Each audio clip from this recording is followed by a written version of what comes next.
I woke up in a bed that wasn't mine, in a room that smelled like disinfectant and urine, with a plastic bracelet on my wrist that said, Fall Risk, Dementia.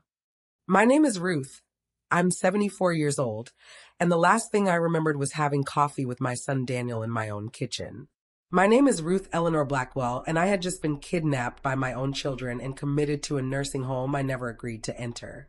Let me start from the beginning, because what happened to me is something I never imagined possible in America in 2023 to a woman who was perfectly sound of mind and body. But it happened, and it's still happening to thousands of elderly people across this country every single day. My name is Ruth Eleanor Blackwell, née Morrison. I was born in 1949 in Dayton, Ohio, the youngest of 3 daughters. My father worked at the NCR factory. My mother was a homemaker. We weren't rich, but we weren't poor either. Solid middle class, church on Sundays, dinner together every night, the American dream in its modest 1950s form. I married Robert Blackwell in 1970 when I was 21 years old. Robert was 23, worked as an insurance adjuster, and had plans to open his own agency someday. We bought a small house in Kettering, a suburb of Dayton, for $18,000. It was a 2-bedroom ranch with a single bathroom, but it was ours. Our first son, Daniel, was born in 1972.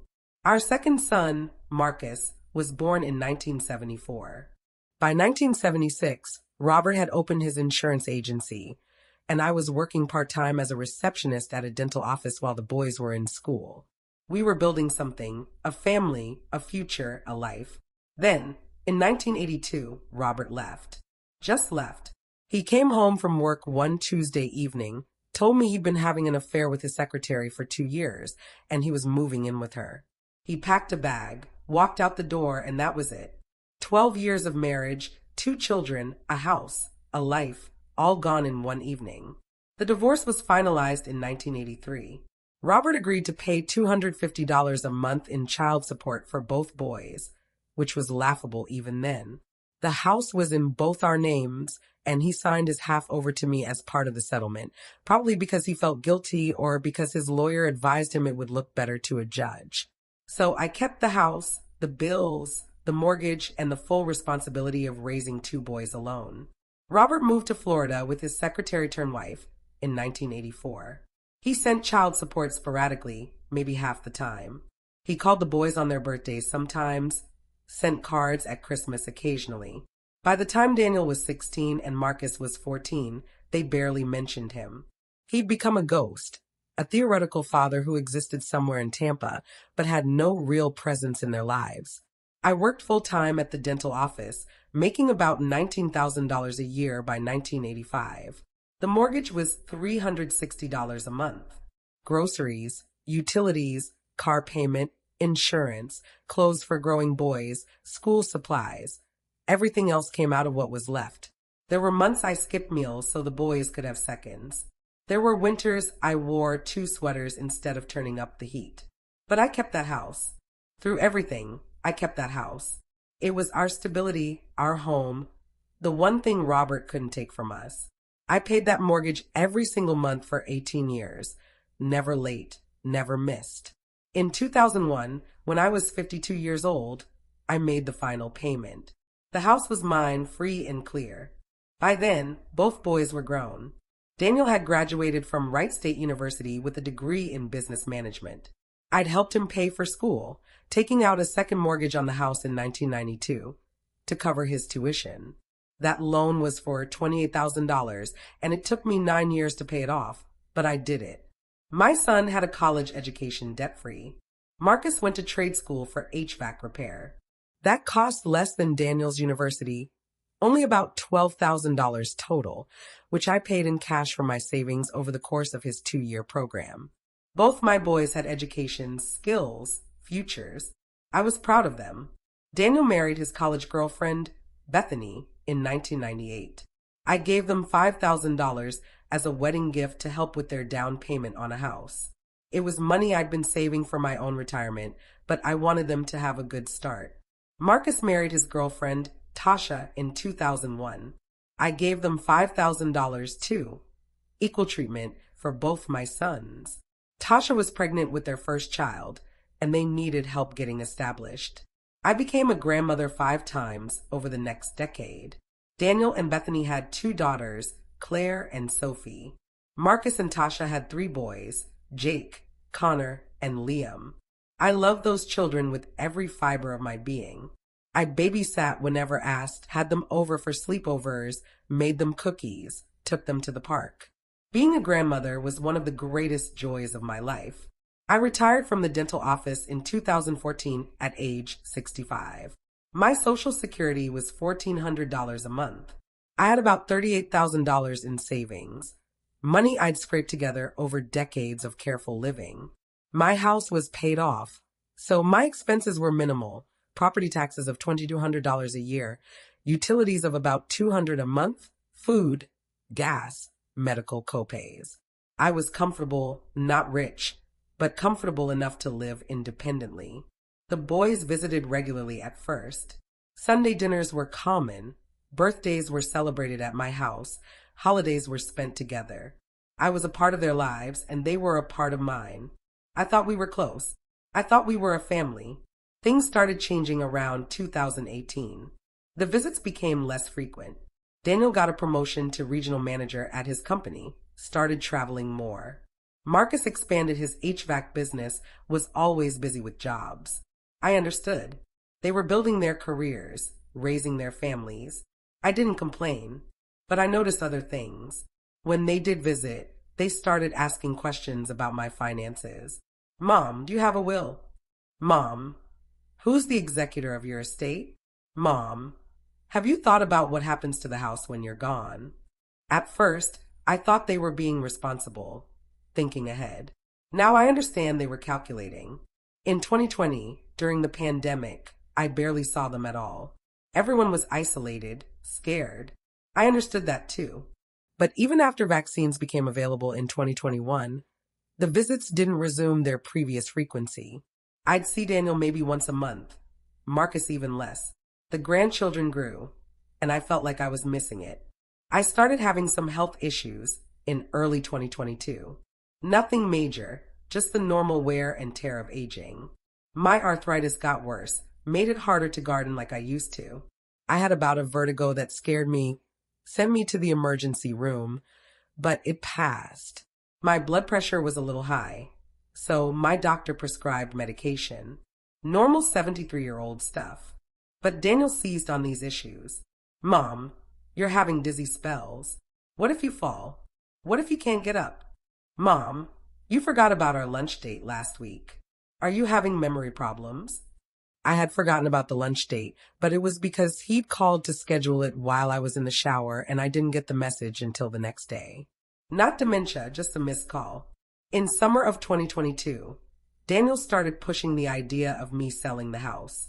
Mom, this place is too big for you. All these stairs, the yard maintenance, it's too much. You should sell it, move into a nice apartment, or a senior living community. Think how much easier your life would be. I refused. That house was my home. I'd fought for it, paid for it, raised my children in it. The stairs weren't a problem. I had a bedroom and bathroom on the first floor. The yard wasn't that big, and I hired a neighborhood teenager to mow the lawn for $20 a week. I wasn't leaving. We're just worried about you, Marcus would say. What if something happens and you're all alone? At a senior community, there would be people around, help available. I'm fine, I insisted. I'm healthy, I'm independent, I'm not going anywhere. They dropped it for a while, but I could tell they weren't happy. There were whispered conversations between Daniel and Bethany when they thought I couldn't hear. Marcus and Tasha exchanged looks across my dining room table during Sunday dinners. Something was brewing, but I didn't know what. In January 2023, Daniel asked to see my will. Just want to make sure everything is in order, Mom. You know, in case anything happens. I showed him. It was simple. Everything split equally between Daniel and Marcus. The house, my savings, my small life insurance policy. Everything divided 50-50. That seemed fair. They were my sons, my only heirs. Have you thought about putting the house in a trust? Daniel asked. Or maybe transferring ownership to us now. So there's no probate issues later? I didn't understand trusts and legal mechanisms, but something about his tone made me uncomfortable. The will is fine, I said. When I die, you'll inherit everything. Until then, it's mine. He looked annoyed but didn't push it. Not then. In March 2023, I had what Daniel later called the incident. I was at the grocery store, and I couldn't remember where I'd parked my car. I wandered around the parking lot for about 15 minutes before I found it. It was embarrassing, but it wasn't unusual. The parking lot was huge, and I'd been distracted thinking about what I needed to buy. But Daniel acted like it was a sign of severe cognitive decline. Mom, you couldn't find your car.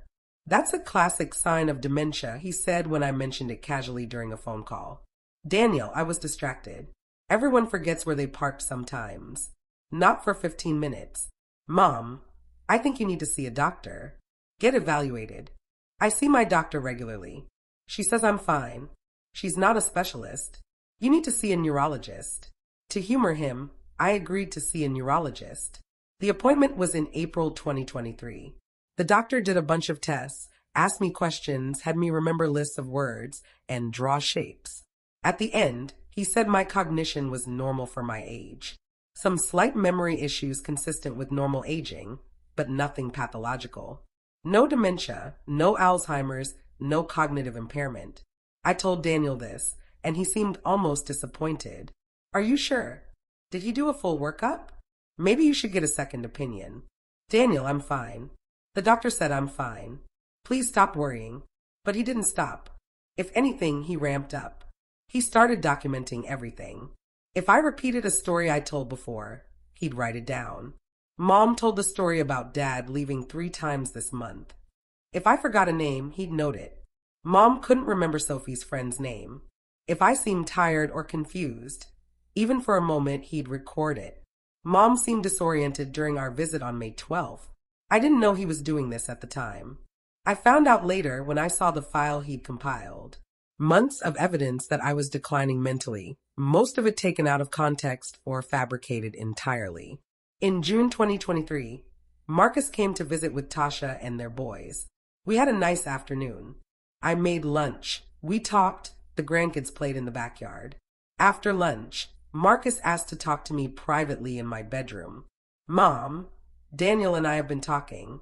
We're really concerned about you living alone. We think it's time to start looking at assisted living facilities just for a tour, just to see what's out there. Marcus, I don't need assisted living. I'm doing fine. Mom, you're 74. You have health issues. What if you fall? What if you have a stroke? We'd feel so much better if you were somewhere with staff, with help available. I have a life alert button. If I fall, help comes. I'm not leaving my home. He looked frustrated. Mom, you're being stubborn. This house is worth about $250,000 in the current market. If you sold it, you could afford a really nice assisted living apartment, and there'd still be money left over for your care. And there it was. The house was worth $250,000. That's what this was really about. Not my safety, not my health. The money. I'm not selling my house, Marcus. This conversation is over. He left angry. So did Tasha. The boys barely said goodbye to me. July came and it was hot. Ohio summers are brutal, humid, and oppressive. My air conditioning was struggling, making strange noises. I called Marcus, since HVAC was his business, and asked if he could take a look at it. He came over the next day, looked at the unit, and said, Mom, this thing is 20 years old. It's done. You need a new one. How much will that cost? About $4,000 for a decent unit and installation. I can do it for you at cost, maybe $3,500.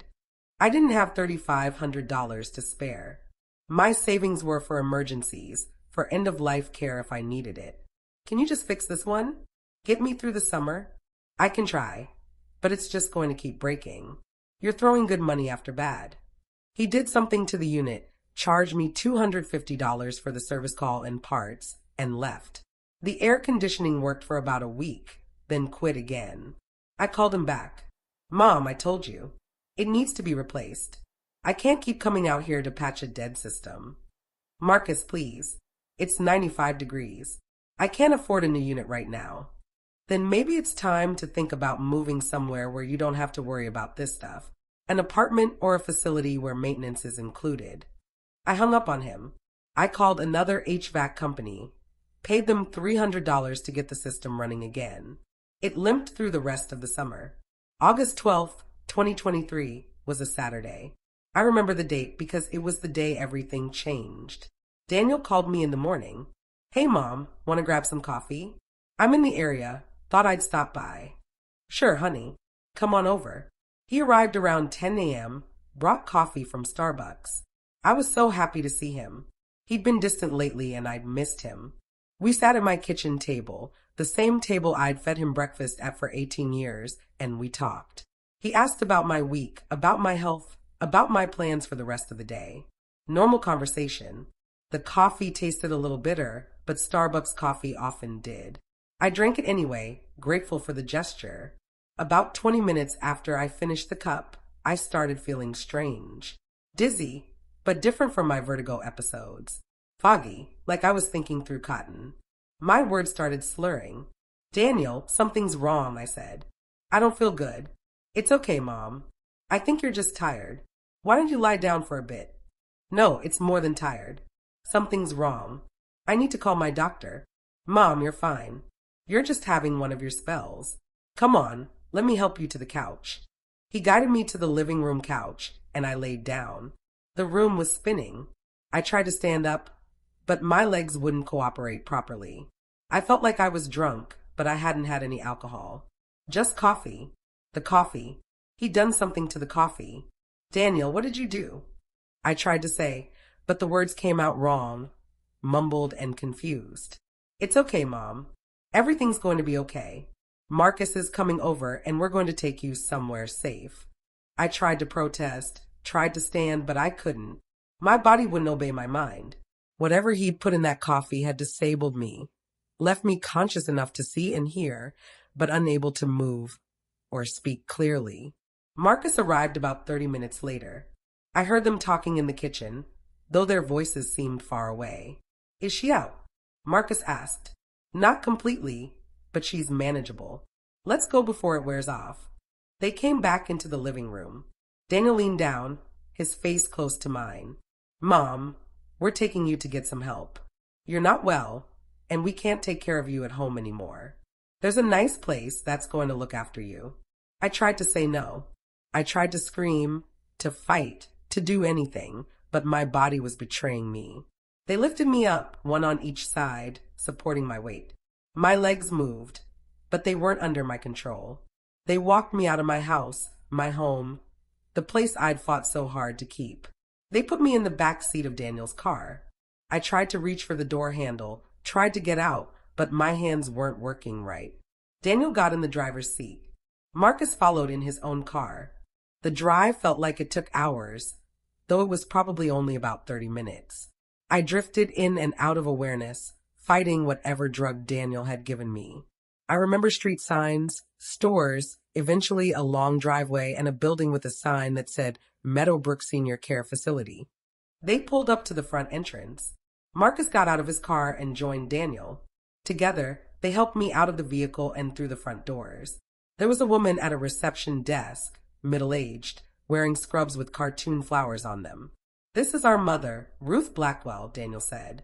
We called ahead about the emergency admission. Of course, the woman said. We have her room ready. Do you have the paperwork? Right here. Daniel handed her a folder. I tried to see what was in it, but my vision was still blurry. Everything seems to be in order. Dr. Mitchell signed off on the admission this morning. Let's get her settled. Wait, I managed to say. My voice came out weak and slurred. I don't want to be here. Take me home. The receptionist looked at me with sympathy, but spoke to Daniel. Does she have moments of lucidity? Occasionally, Daniel said smoothly. But as you can see, she's very confused. She's been declining rapidly over the past few months. Her doctor diagnosed her with moderate dementia in April, and it's progressed significantly since then.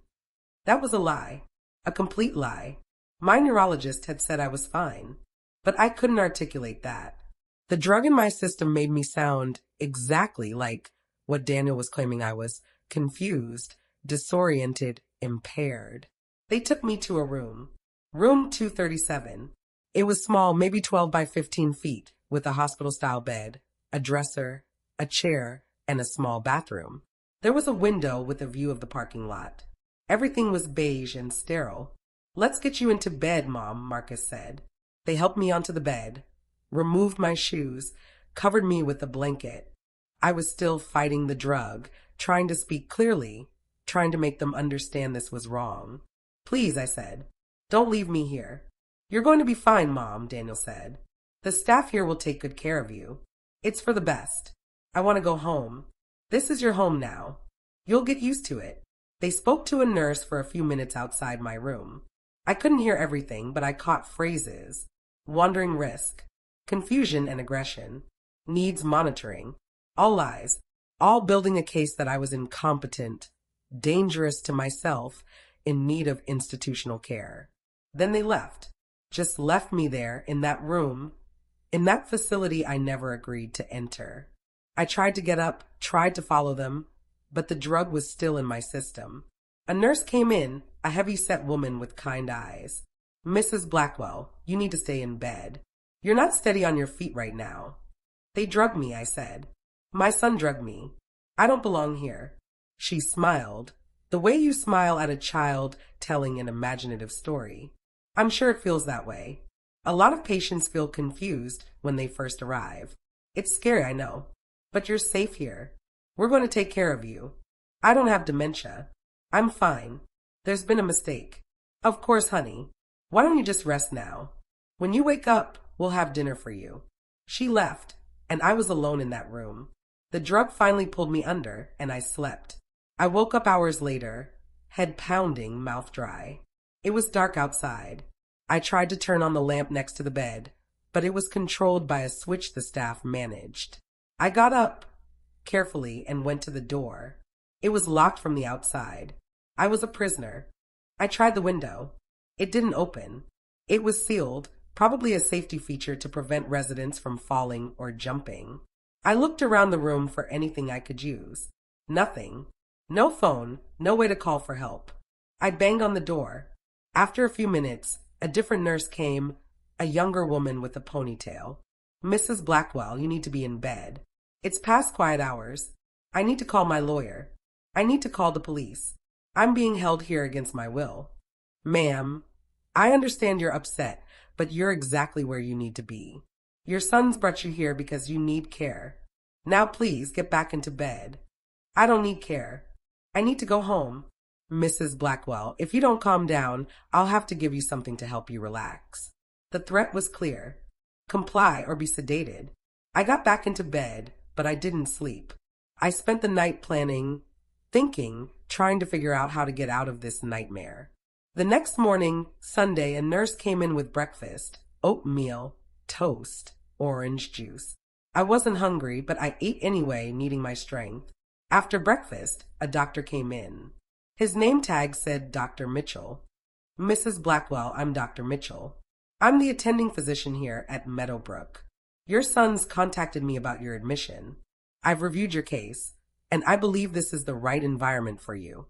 "There is no case," I said, forcing my voice to be calm and clear. "My son's lied to you. I don't have dementia. I saw a neurologist in April, Dr. Patterson at Dayton Neurology. He did a full evaluation and found nothing wrong. I'm being held here against my will, which is illegal. I want to leave immediately." Dr. Mitchell looked at his tablet.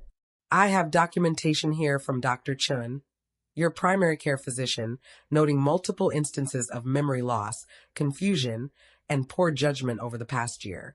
I also have a letter from Dr. Patterson stating that while your cognition was within normal limits in April, he noted concerns about future decline."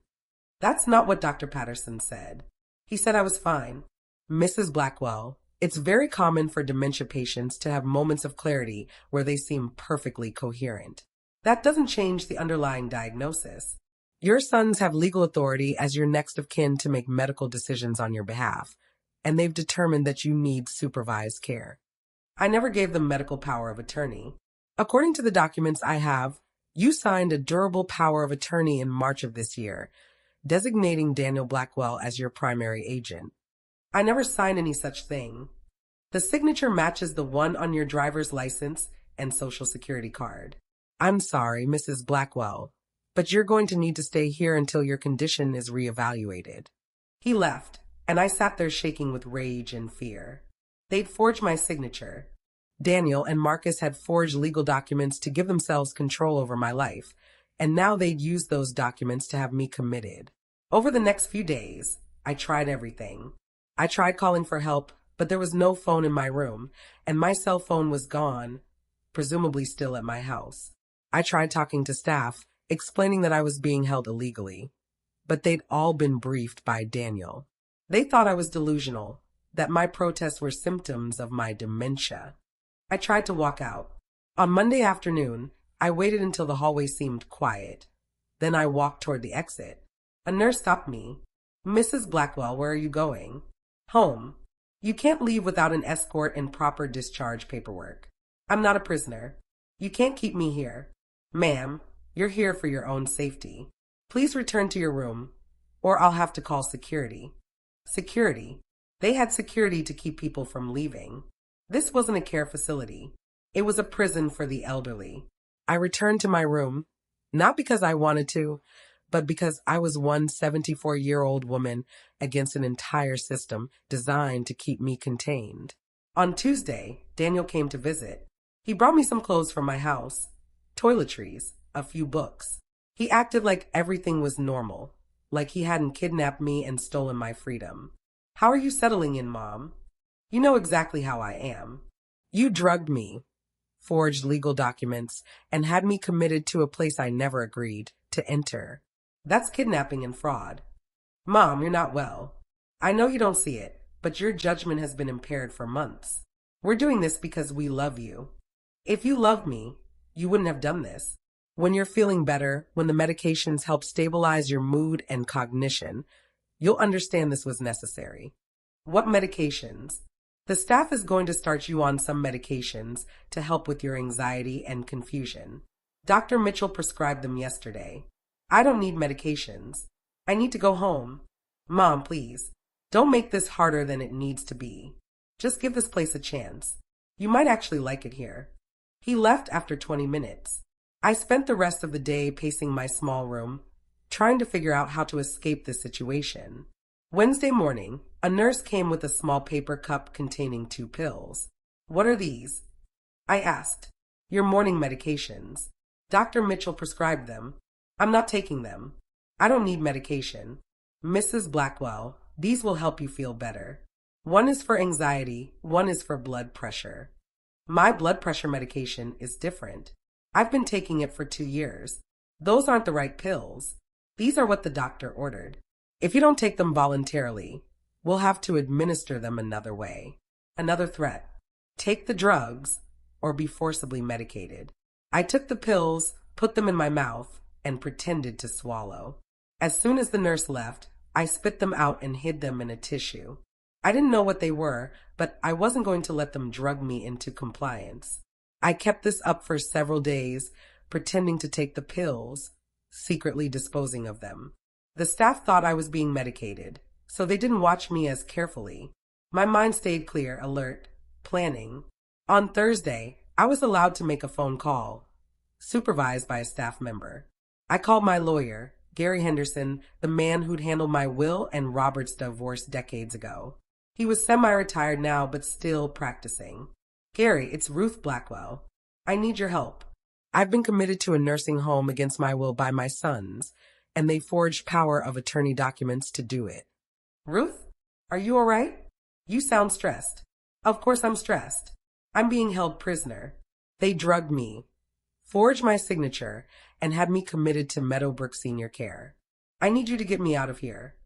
There was a pause. "Ruth, I'm going to need to look into this. Let me call Daniel and get his side of the story.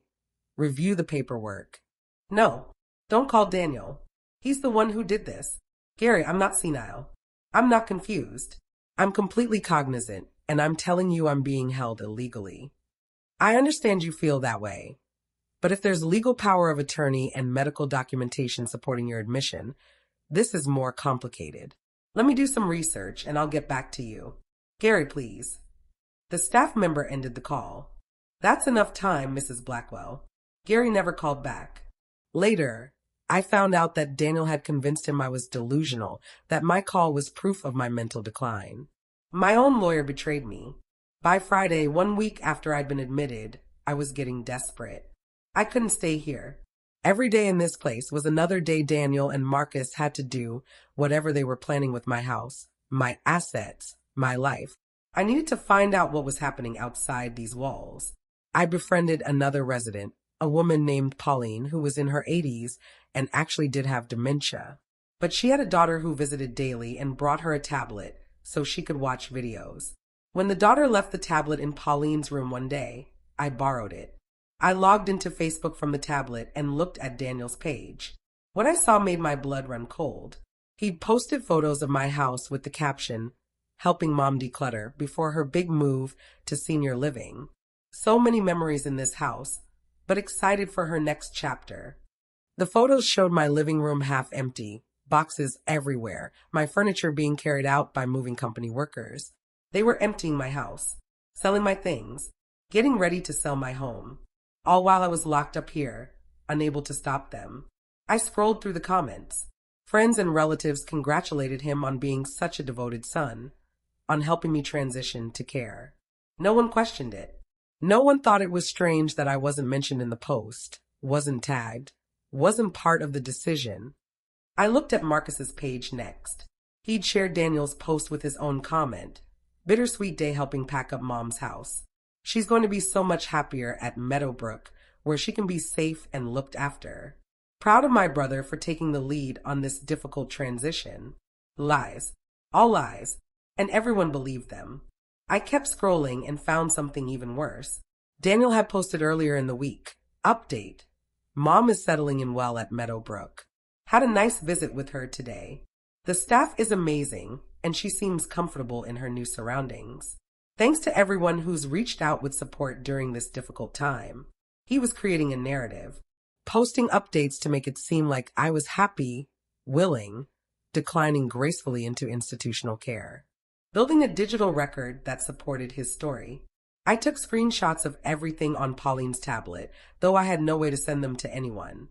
Then I returned the tablet to her room before anyone noticed it was gone. That night, I formulated a plan. It was risky, maybe even dangerous at my age, but I didn't have a choice.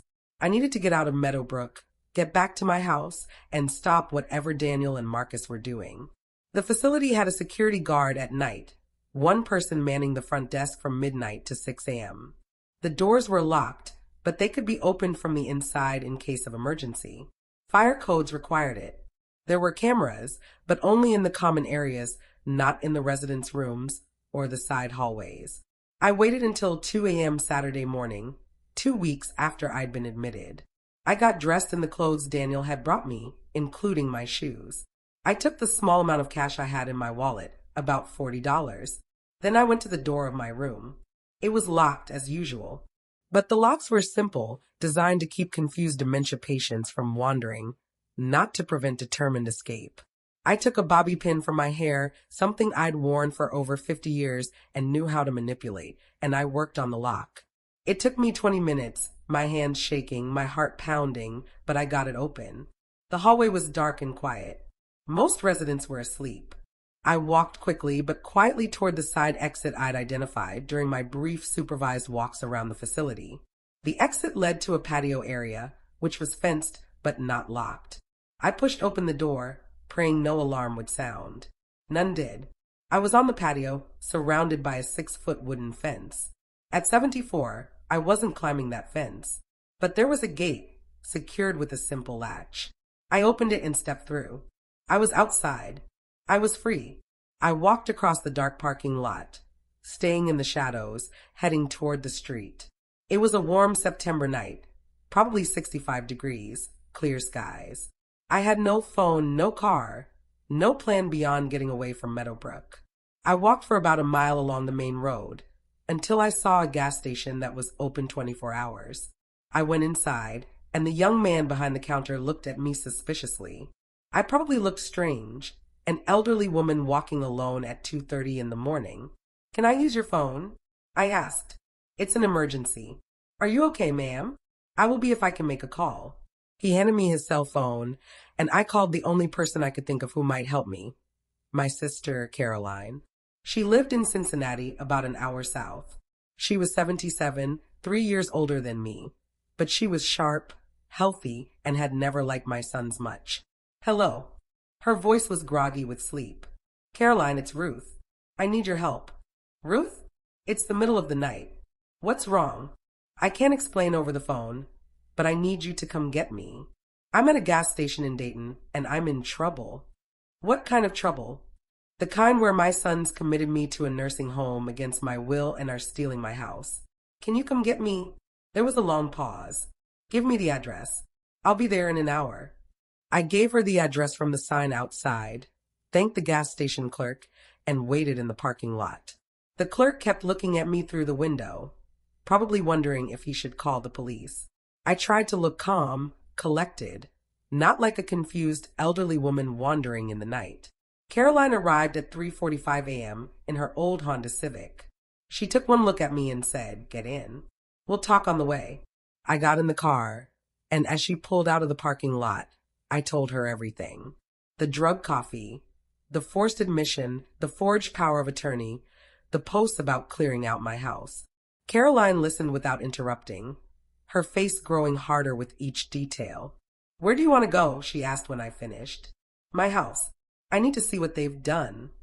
"Ruth, if they're there, then we'll call the police. But I need to see." We drove to my house in Kettering, arriving just before 5 a.m. It was still dark, but dawn was coming.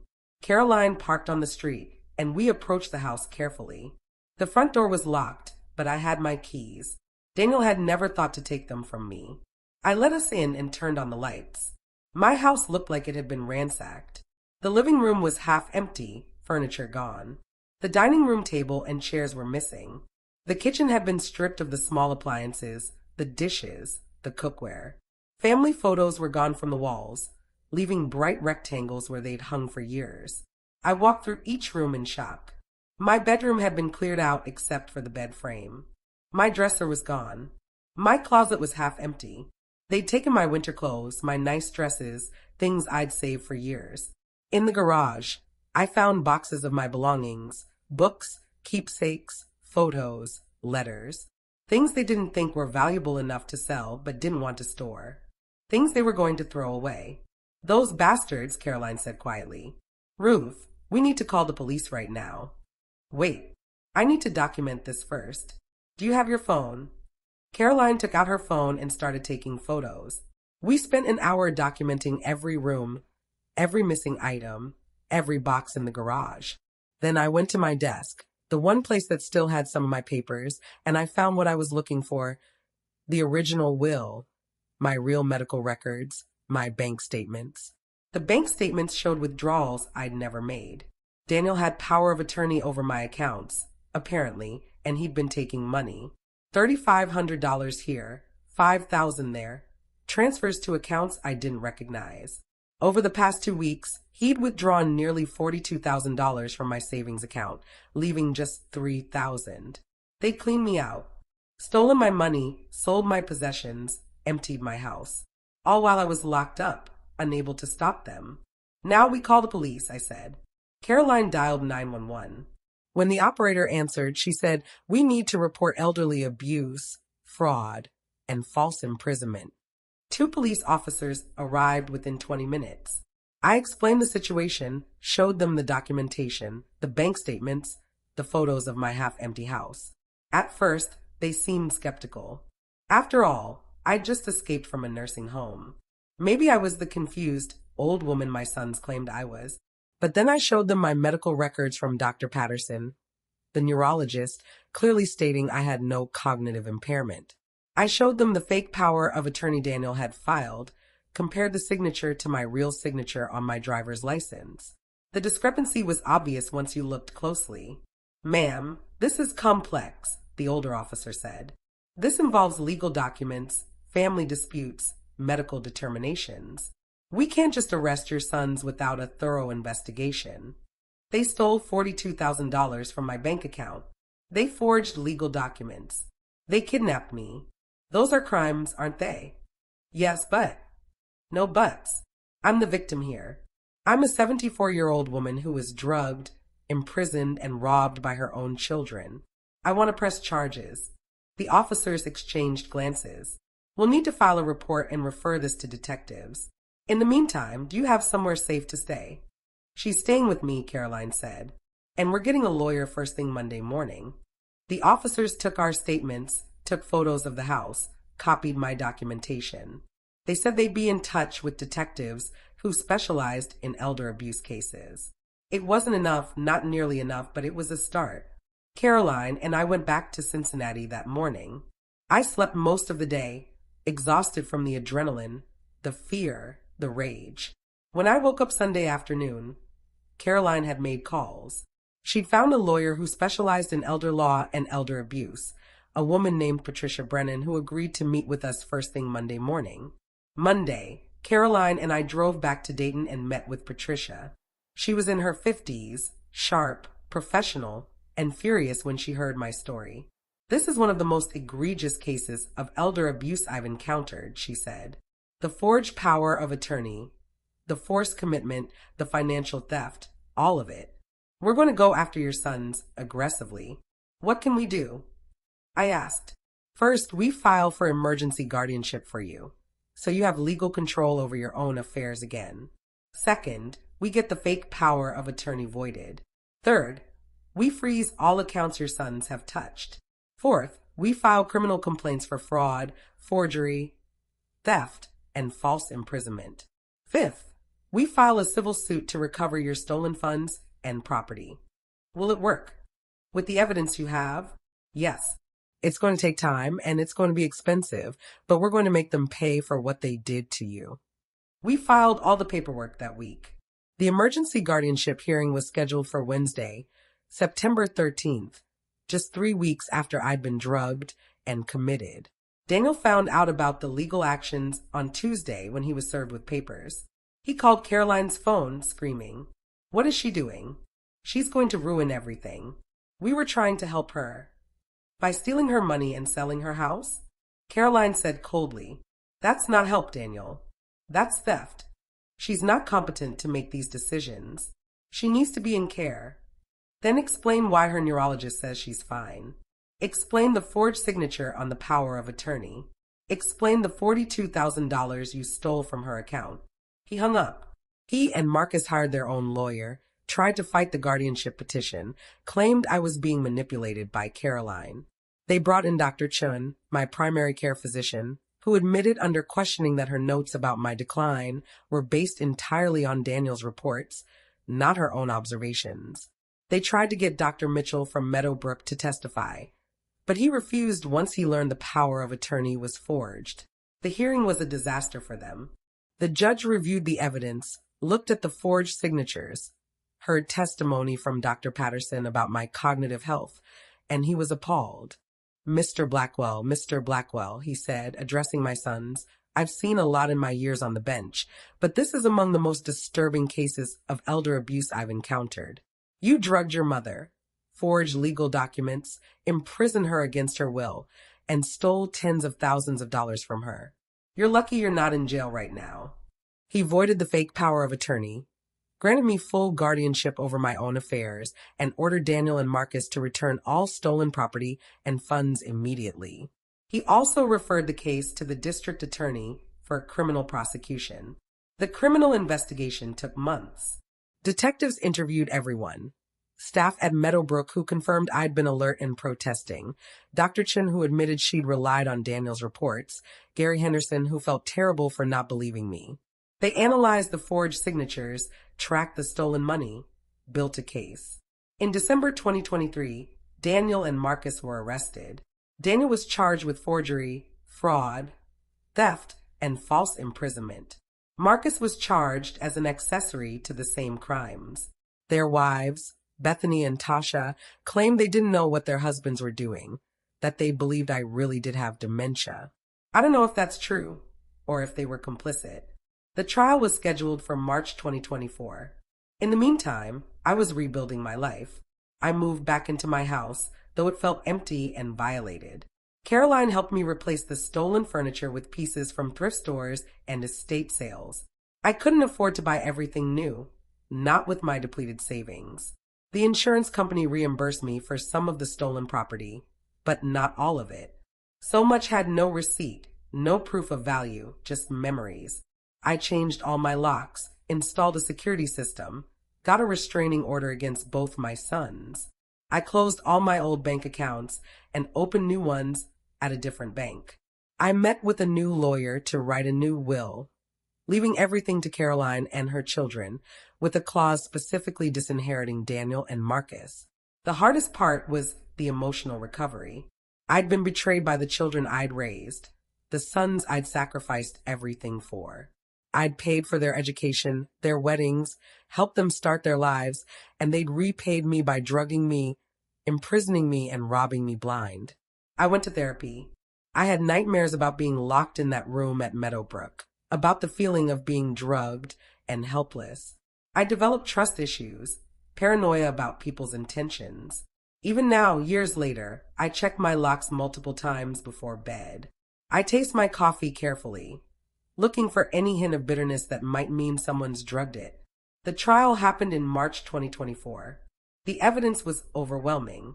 The forged signatures, the bank records showing theft, testimony from me and Caroline and multiple witnesses. Daniel and Marcus both took plea deals rather than risk a jury trial. Daniel pleaded guilty to fraud and theft. He was sentenced to 3 years in prison, though with good behavior he'd be out in 2. He was also ordered to pay restitution of $42,000 plus an additional $20,000 for pain and suffering in the civil suit. Marcus pleaded guilty to being an accessory. He got 18 months and was ordered to pay $15,000 in restitution for his role in the scheme. Neither of them apologized. Not once. At sentencing, Daniel actually said, "We were trying to help her. She needed care and we were overwhelmed."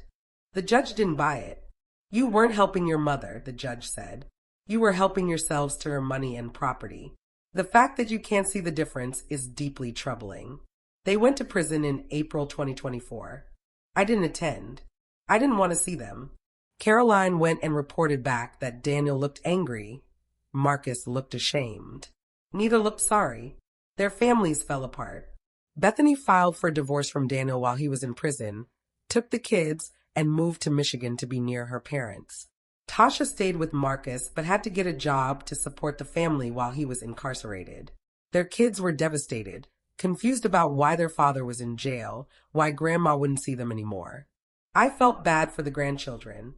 They were innocent in all this, but I couldn't see them without seeing their fathers, without remembering what had been done to me. Caroline suggested family therapy, maybe a way to maintain a relationship with the grandkids while keeping their fathers out of my life.